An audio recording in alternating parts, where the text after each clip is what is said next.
Hey, what's going on, everybody? It's Justin Wolf from Wolf Customs. In today's day and age, it shouldn't come as a shock to everybody as you're walking through the woods and everything else that you find an overabundance of trash. You find water bottles, cans, tins. I find refrigerators and everything like that, old cars. You name it, you find it. Especially if you're on a river or around a river. People dump their shit, washes downstream. Next thing you know, our environment is just littered with crap. But let's say that you find yourself in an actual situation and you need something to drink. You're on a river maybe, or you find a small pool of water that all the animals have come, urinated in, defecated in. You don't want to drink that water until you absolutely have to. That same trash can be used. So what we're going to do today is we're going to make a filter out of a plain old water bottle using only the material that I find around me. I'd done a video like this about 4 years ago, and it had a lot of good response and everything else. But in that video, I used modern material and natural material along with trash. So today we're going to do it a little bit differently, and like I said, we're only going to use natural material. So let's get to it. From where I was just talking to you guys, I literally take 10 steps. And there you go. One thing to keep in mind is all the nasties in the water, all the parasites and everything else. They don't care whether or not they're in a pool like that where it's standing and getting stagnant, or if it's in a fast flowing river. They don't care. They don't care how clean the water is. They don't care how clear it is. And they dang sure don't care if it's going over the side of a mountain into a waterfall. You see that in reality shows a lot of times where people will say things like, oh, well, it's going over a waterfall, it's safe to drink. No, it's not. They don't care that it's going over a waterfall. They're still in it. They're still going to get you sick. Keep that in mind. Something else I'd like to point out. This filter is not going, I repeat, is not going to remove all of the water pathogens and everything else from your water, okay? You're still going to take a chance of getting some sort of pathogens or bugs or something like that in your water. This is one of those last resort type things, okay? This is going to really help with the turbidity in the water. And really, in my first video, I explained that this type of filter removes the taste that you will often find in rivers, shallow pools and everything else, and really make it more of a pleasant, give it more of a pleasant taste. I don't really care what that river tastes like. I will drink it, okay? You guys have seen me do it. But if I was to bring my wife and my kid down here, my kid would probably drink it. She's been camping with me quite a bit. But my wife, you know, she still isn't, she'll drink it, don't get me wrong, but she would rather have something that tastes like Aquafina. And that's exactly what this filter does, is it takes that taste and makes it more of a pleasant taste. But like I said, it's not going to remove all the pathogens. It might, but probably not. Just keep that in mind. You still want to be able to boil your water if you have that opportunity. So today is what I'm going to do, is I'm going to make the filter, I'm going to filter water, but I'm still going to boil the water, and then I'm going to show you a trick when boiling your water as well. Unfortunately, for you at times when you're in this situation, often it's not even hard to find something that you can boil water in. Take this can, for example. We can boil water in that. Now do your research when it comes to boiling water in aluminum and all that good stuff. But if you have to, boil your water in an aluminum can and drink it. So you can see this water is not clear. It's got a lot of turbidity and everything else in it. Since your river is flowing south, obviously whenever you collect your water, you want to point your container south, so less stuff gets in it. So now our first point of attack is with the cap on. We're just going to take a knife and make a very, very small hole. A hole only big enough for it to drip out of. You don't want it to run through it, you want it to drip. Now we're going to find like some of these smaller pebbles that's in the back, and we're going to line the bottom of this cap with those, and we're going to make a layering system. So obviously something else that we're going to want to do is we're going to want to remove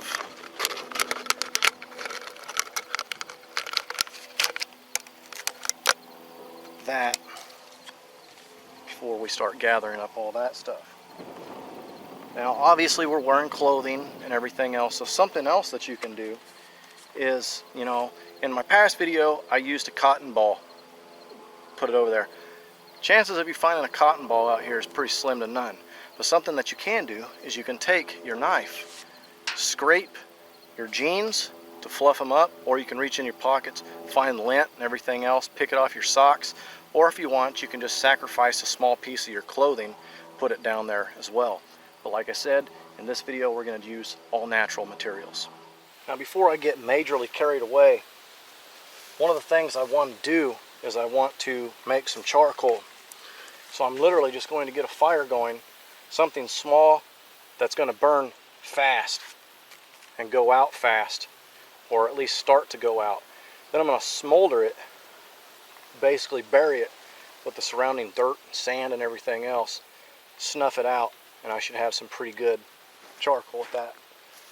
You have a tin on you, and you can throw it in a tin, you know, just like you were making charred punk wood or something like that, or char cloth, and do the exact same thing.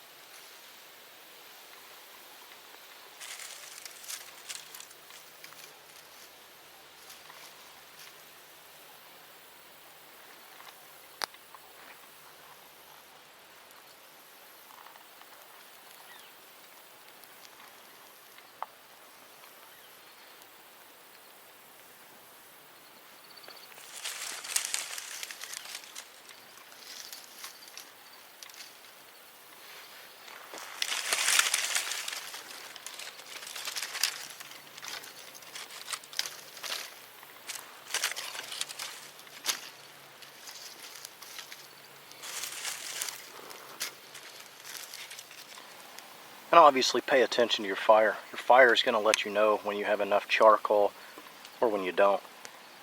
You're going to need to have enough of this stuff to make multiple layers in this filter.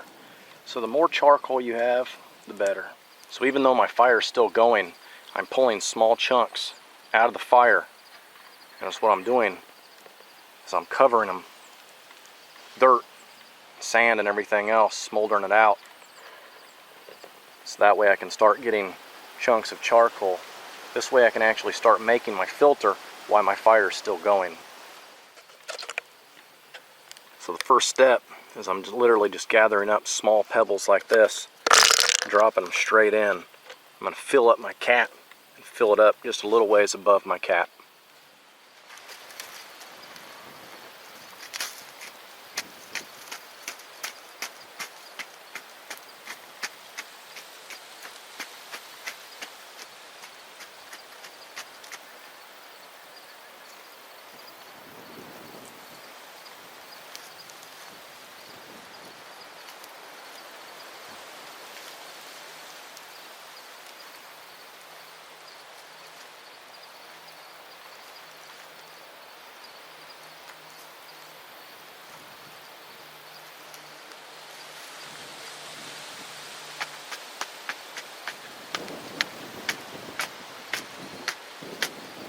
Now that we got our fire covered, you're going to want to let that sit for at least 30 minutes to an hour. You go unearthing that sooner than that, the oxygen's going to rush in there. It's going to start, you're going to start getting embers again. All your coals are going to be hot. You're going to burn yourself and everything else. That's why I started taking out small chunks and covering them and smoldering them out as my fire was going. That way I could be proactive while I'm still waiting for my good large supply of charcoal. Okay, so what I've done so far is, like I said, we've just got a very small amount of small pebbles in there. Okay, and then I've started unearthing some of my charcoal chunks. Okay, and we're gonna make a pretty good layer of that in there. Another reason you want to take your time with your charcoal is you want to know that it is completely out and cold, no embers in it and everything else, because if you get into a rush and you burn a hole into your filter, well, you start over. So basically is what I got now is a generous amount of charcoal going to the bottom, or maybe a little bit above the bottom of that label. Next thing I'm going to do is I'm going to look around, and I actually got some willow right here, so I'm going to get some willow leaves and I'm going to pack in here right on top of that charcoal. After my willow, I'm going to go out, gather some fine sand, and put the sand on top of the willow. Now as I'm putting this willow in here, I'm actually taking a stick and I'm just packing it in there fairly tight. I want the water flow to be very restricted. I want it to be a drip, a very slow drip at that. Like I said, I'm just taking the leaves of willow, trying to get the stems off as much as possible and just use the leaves.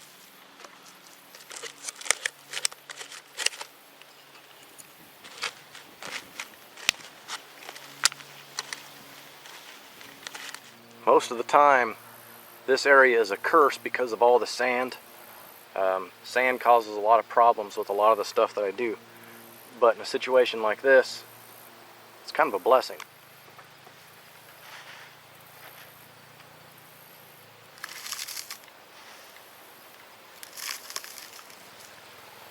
And again, we're going to take and we're going to tamp it down. And I put about an inch of sand in there.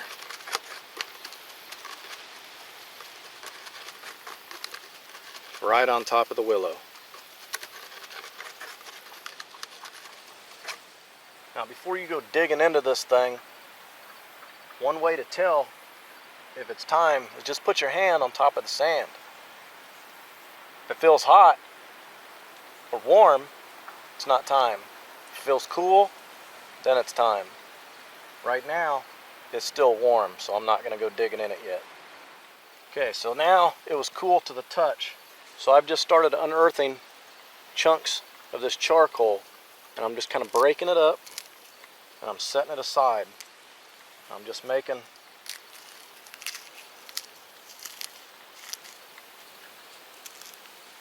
a nice, generous amount of it.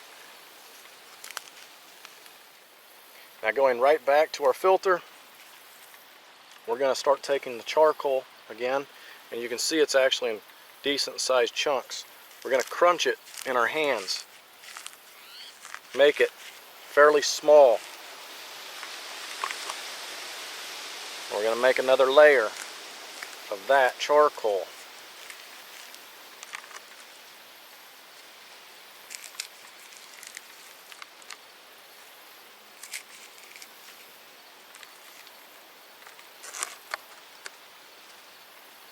Just like that.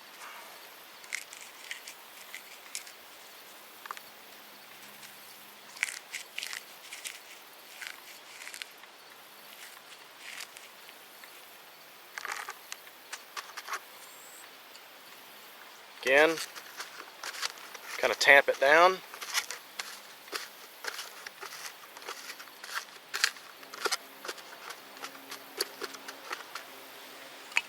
We're going to get some sand now, and we're going to put another layer of sand, small layer, over the top of it.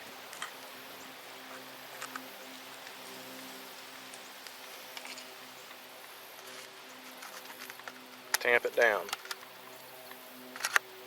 Then we're going to follow that up with the top layer of willow leaves.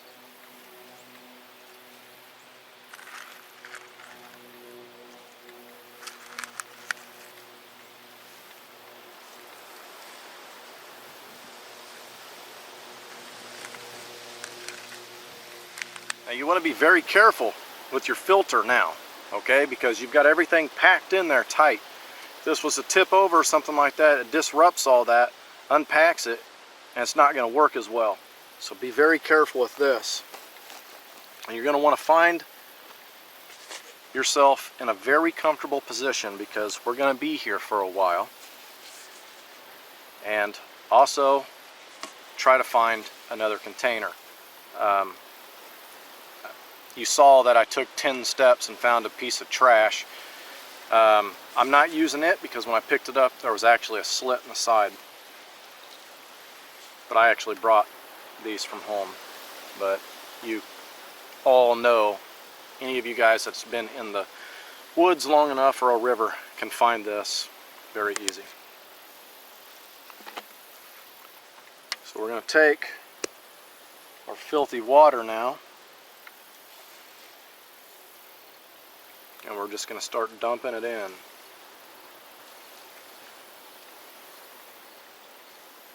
We're going to fill it all the way to the top. And this is going to just take a while before that gets all the way through the filter and starts dripping out of the bottom. And that's exactly what we want. We want this to be a very slow process. The slower it is, the better this filter's working. So once this thing starts dripping, I'll get back with you. Now while we're waiting for this to start dripping through, are you going to get debris and everything else out of this? Of course you are. Now if you had a cotton ball or something like that, or a piece of your shirt down here, the chances of debris or turbidity or anything like that to get through, oh, there we go, started dripping, will be very slim. Okay, right now there should be very limited amount of debris coming through. Now actually that drip right there is a little bit too fast for me. I'd rather it drip a little bit slower, but this is still going to do the trick.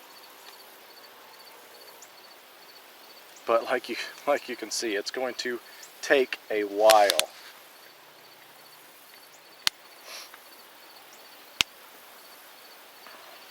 But those multiple layers really helps, and all that charcoal and everything else, that really helps taking out all the water pathogens, and it will make this water taste a heck of a lot better. So I'm going to let this drip through here, and I'm not going to lie to you, it's probably going to take about an hour to get this to drip through there. It really is. So you have to ask yourself, is the taste worth the wait? You know what I mean? I could have already boiled this a long time ago. This could have already been cool, and I could have drank it. So, in my personal opinion, it's not worth the wait. But if you've got somebody like my wife or someone else that cares about the taste of the water, this is the trick. Or, if I couldn't find this tin, and I had to drink that water without boiling it, well, I have no choice but to filter this water and drink it. Because I guarantee, you drink the water from that river without treating it like this, you're going to get sick.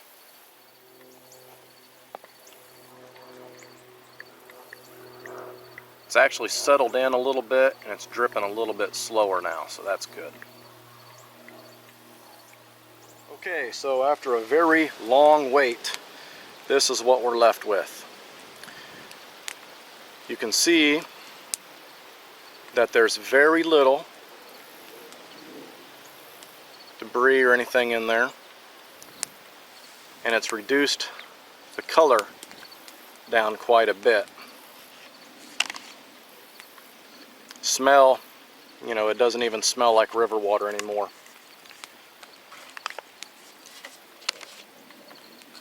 So let's transfer it back over into our tin.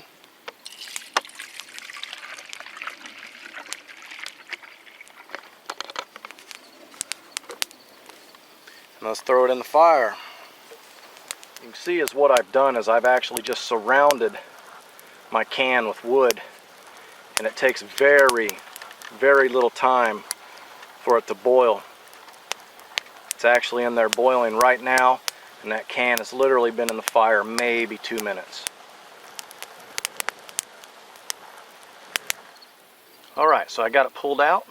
I put the cap back on.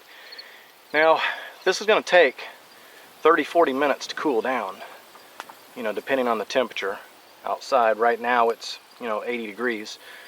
So it's going to take it a little while. Something that I can do though is I can take this and put it right in the river and let the river cool it down. As long as that cap's on, she'll be fine. Alright, so obviously the can's going to be hot, so just make yourself a little oven mitt. Grass, willow, whatever you can find. Wrap it around there, carry it to the river.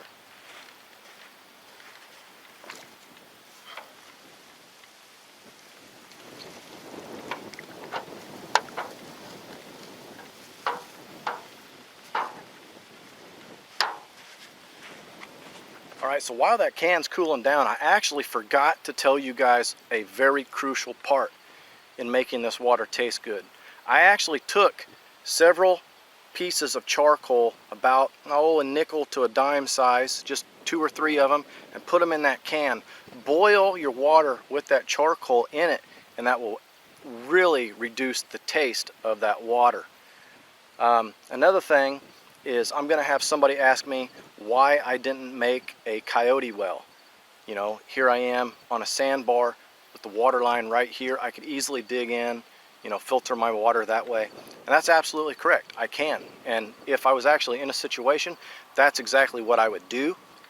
But I wanted to show you guys how easy it was to make a filter, a very slow dripping filter from natural material and everyday trash that you can find out here all day long. Alright, so I've let this cool. It's still about, you know, as hot as a cup of coffee. So we're just going to sip on it. But let's see how it tastes.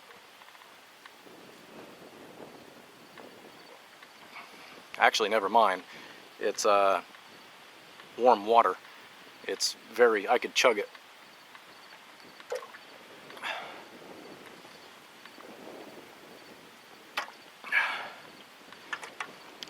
Tastes very clean, guys. If you don't believe me, do this for yourself, because you will take that nasty river water or a mud puddle and you will make it taste just like Aquafina. I promise you.